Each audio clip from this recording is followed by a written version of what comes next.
Every gym owner goes through the same exhausting ritual. Tabs open, spreadsheets comparing 5 different gym management systems, and trying to find the one. And the assumption is always the same. It comes down to features and price. Whoever has the most features at the best price wins. But here's what's almost nobody tells you.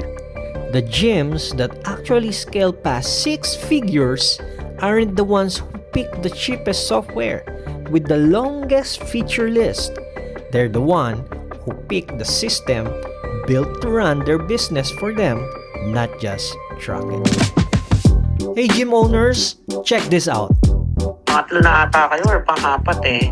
Ang una is the gym master and the gym desk talaga.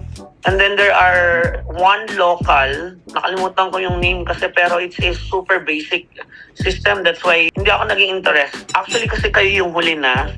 Actually dapat kasama siya dito. Kasi parang naging interested na siya nung pinakita ko kayo. Kaya kasi doon sa tatlo, ayaw niya. Ayaw ko nang tumingin kasi sir, tumitingin din siya. Nung time na nakita kita on Facebook, sabi ko, eto, tignan mo to, baka okay sa'yo. Sabi, tapos, sige, i-check mo kung magkano. Sabi niya, sige, okay yan, para sa akin. Parang feeling ko mas okay yan. Tapos tinignan niyo yung profile niyo, and then, sinend niyo yung okay yan ah.